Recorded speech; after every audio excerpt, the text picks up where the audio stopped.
Hey guys, welcome to a new video where WWDC has just wrapped for 2022, and we are going to be talking about some of the highlights, some of the announcements, some of the things that were shocking, and maybe some things that I was a little disappointed by. Let's get into it with iOS 16. We are getting the biggest transformation that has ever happened to the lock screen. The lock screen has been kind of the same for quite some time now, but now with iOS 16, we're going to have some updates. We can customize, we can personalize, we can change the date, we can change the font, we can change the colors, and we also now have dedicated focus, which you can set different dedicated focuses with different lock screens. So all types of customization, which is going to be exciting. We also now have rolling notifications, where notifications will roll in from the bottom, and we have live activities. So if you're staying on top of what's happening, say you're following sports, things like that, it will be prioritizing the live activities so that it will keep you up to date with what's happening. One huge update that's coming to messages is that we can now edit,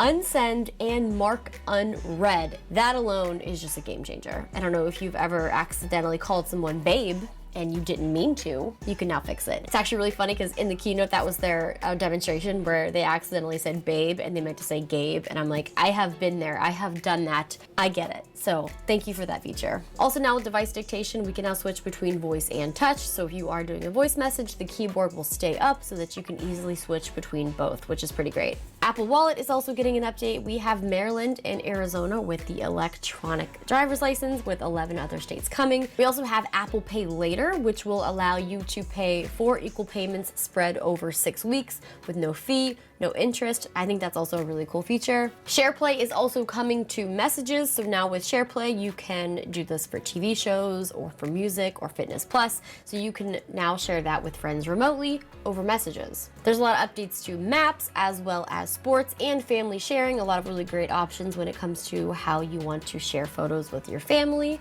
And one thing that I thought was also really great was now a new privacy and safety feature called Safety Check. With Safety Check, this allows users to quickly review and reset access to systems with an emergency reset button. This will stop sharing your location. This will reset system privacy permissions for all apps.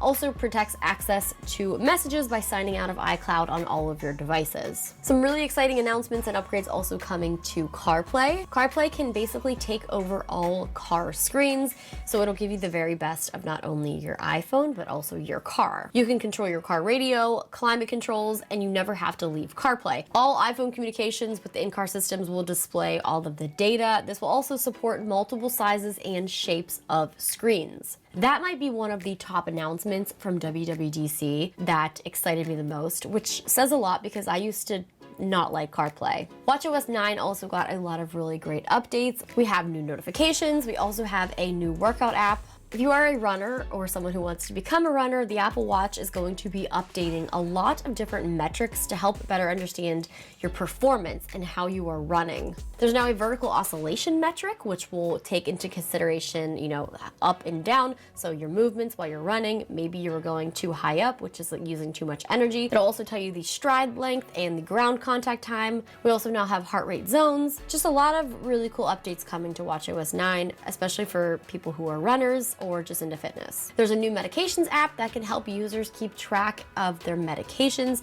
Not only will it remind you to take them, but it will also monitor for drug-drug interactions. So if there's anything that might be interacting with each other or with alcohol, if you're drinking, it will alert you and it will let you know. So a lot of really great stuff coming to WatchOS 9. We have some sleep tracking updates. We have some heart and AFib history updates. So I'm excited to check that out because I am an active user of the Apple Watch. So the next generation of Apple Silicon is here, and that is in the form of M2. So the new MacBook Air is completely redesigned around the M2. We have a 20% reduction in volume over the previous Air. It's 11.3 millimeters thin, 2.7 pounds. It comes in 4 colors: silver, space gray, starlight, and midnight. We have MagSafe, 2 Thunderbolt ports, an audio jack, and we have the liquid retina display, and we have a 13.6-inch display, which means thinner borders, more screen. That's actually a pretty decent size. 13.6 inches it's pretty impressive. It's 25% brighter, and we do have a 1080p camera with 2 times the resolution, as well as better low light performance. This is a fanless design, and the Magic Keyboard does include a full height function row with Touch ID. Now the M2 is also coming to the 13-inch MacBook Pro. With that, we do have up to 500 nits of brightness. We do have the Magic Keyboard plus Touch Bar. We have 8-core CPU, 10-core GPU, up to 24 gigs of memory, and up to 2 terabytes of solid-state drive. So for the pricing, we have the M1 MacBook Air at $999, we have the MacBook Air M2 at $1199, and the 13-inch MacBook Pro M2 $1299. And now for macOS, we have macOS Ventura. We now have a thing called Stage Manager, which will kind of keep what you're working on front and center while like shuffling all of your other things off to the side. I really can't say until I try it out. I was kind of like, okay. And then that was it. That was kind of my thought process behind that. We also have new updates to Spotlight. You can find images from the photo library. You can search text inside images using live text. You can start a timer and things like that. There was also an announcement for Continuity Camera, which allows users to use your iPhone as a webcam. It's interesting because there's also a thing called Desk View where you could use the wide angle lens that you could show a wider angle.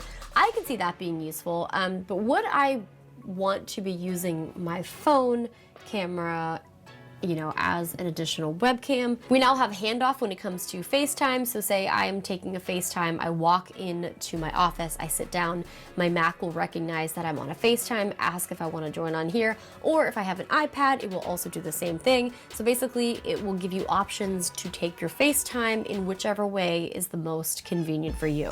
So overall, I think we had some really great announcements. Personally, I'm excited about the M2 chip. I'm excited about the MacBook Air, the new MacBook Pro. CarPlay, very excited. The updates coming to Messages, those were like my top 5, I feel like. Maybe that was only 4, but top 4, top 5. I feel like I would give this WWDC a 6.5 out of 10. What do you guys think? Let me know in the comments what you're excited about. Let me know what you thought about this year's announcements. How would you rate it out of 10? Is it better than a 6.5? Let me know in the comments. Thank you guys so much for watching this video. Stay tuned for some more videos coming soon, and I will see you again next time for a new video. Bye.